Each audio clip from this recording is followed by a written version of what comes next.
میں نے اللہ سے یہ دعا مانگی تھی، اللہ جب میری سکرات کا وقت آئے تو مجھے تکلیف زیادہ دے دینا، اور اس کے بدلے اللہ میری امت کے گناہوں کو معاف فرما دینا۔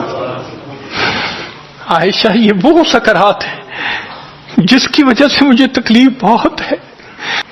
تو اللہ کے حبیب صلی اللہ علیہ وسلم کو بخار بہت تیز ہو گیا تھا، اور جو مسجد میں آخری مرتبہ لائے تھے تو 2 آدمی تھے، ایک ادھر تھا ایک ادھر تھا، اور اللہ کے حبیب صلی اللہ علیہ وسلم نے ان کا سہارا لیا تھا اور بہت مشکل سے چل کے تشریف لائے تھے۔ یہ آخری نماز تھی، پھر واپس تشریف لے گئے، بخار اور تیز ہو گیا۔ سیدہ صدیقہ عنہا فرماتی ہیں کہ میں نے اوپر کپڑا سا ڈال دیا، کپڑے کے اوپر سے مجھے گرمی محسوس ہو رہی تھی۔ میں نے پانی کا ایک پیالہ پیش کیا، اللہ کے حبیب صلی اللہ علیہ وسلم پانی کے پیالے میں ہاتھ مبارک ڈالتے تھے اور اپنے چہرے پہ لے رہے تھے، اور جسم تھا کہ جیسے کوئی گرم چیز میں سے گرمی نکل رہی ہوتی ہے، اس طرح وہ بخار سے دہک رہا تھا۔ فرماتی ہیں کہ مجھے محسوس ہوا کہ یہ تو بہت تیز بخار ہے، کبھی ایسا نہیں دیکھا۔ تو میں نے پوچھا، اے اللہ کے حبیب صلی اللہ علیہ وسلم، بخار ایسا تو کبھی نہیں دیکھا، اتنا زیادہ تیز، اتنا زیادہ تیز؟ نبی علیہ السلام نے فرمایا، عائشہ، مومن کو سکرات موت کے وقت جو تکلیف ہوتی ہے اس پر بھی اس کے گناہ معاف ہوتے ہیں۔ میں نے اللہ سے یہ دعا مانگی تھی، اللہ جب میری سکرات کا وقت آئے تو مجھے تکلیف زیادہ دے دینا، اور اس کے بدلے اللہ میری امت کے گناہوں کو معاف فرما دینا۔ عائشہ، یہ وہ سکرات ہے جس کی وجہ سے مجھے تکلیف بہت ہے۔ اللہ کے محبوب صلی اللہ علیہ وسلم کو اتنی تکلیف ہو رہی تھی۔ اتنے میں اطلاع ملی، دروازہ کھٹکھٹایا گیا، پوچھا کون؟ جواب ملا، جبریل علیہ السلام اور اسرائیل علیہ السلام اجازت مانگتے ہیں آنے کی۔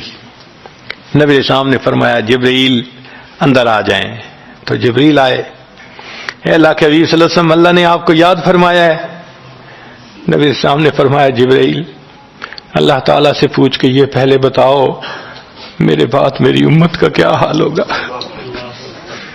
پہلے پوچھ کے بتاؤ۔ جبریل علیہ السلام نے اللہ تعالیٰ سے پوچھا، رب کریم نے کہا، فرمایا میرے محبوب سے جا کر کہہ دو، اے محبوب آپ کے بعد آپ کی امت کو تنہا نہیں چھوڑیں گے۔ جب نبی علیہ السلام کو تسلی ہو گئی، محبوب نے فرمایا، اچھا ملک الموت کو بھی اندر آنے دو۔ اللہ کے محبوب صلی اللہ علیہ وسلم کو امت سے ایسی محبت تھی، اللہ اکبر۔ چنانچہ حدیث پاک میں ہے کہ نبی علیہ السلام نے فرمایا، خیرت بین ان یدخل نصف امتی الجنہ و بین شفاعہ۔ اللہ رب العزت نے مجھے چوائس دیا، اختیار دیا کہ اے میرے حبیب صلی اللہ علیہ وسلم، آپ چاہیں تو آپ کی آدھی امت کو بلا حساب جنت بھیج دیں گے، اور آپ چاہیں تو جن کی آپ شفاعت کریں ان کو بھیجیں گے۔ نبی علیہ السلام فرماتے ہیں، فاخترت الشفاعہ، میں نے شفاعت کو چن لیا، لأنہا اعم و اکثر، اس لیے کہ میری شفاعت پر آدھی سے زیادہ امت کے لوگ جنت میں چلے جائیں گے۔ اللہ اکبر۔ پوچھنے والے نے پوچھا، اے اللہ کے حبیب صلی اللہ علیہ وسلم، اترونہا للمتقین، کیا آپ کی شفاعت نیکوں کے لیے ہوگی؟ فرمایا، لا ولکنہا للمذنبین الخطائین المتلوثین، نہیں، میری شفاعت میرے امت کے گناہگاروں کے لیے ہوگی۔ اللہ کے حبیب صلی اللہ علیہ وسلم کی شفاعت کا نصیب ہو جانا یہ بھی گناہوں کی بخشش کا سبب ہے۔ مگر شفاعت کس کو نصیب ہوگی اس کی بھی تفصیل سن لیجئے۔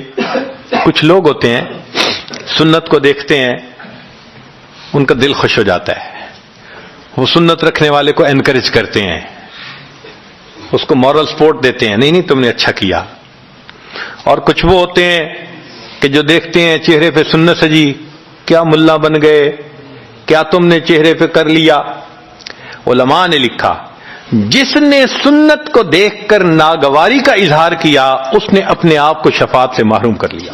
یہ نہیں ہے کہ ہم سنت کا مذاق بناتے پھریں اور ہمیں شفاعت نصیب ہوگی، نہیں، احترام ہو دل میں سنت کا۔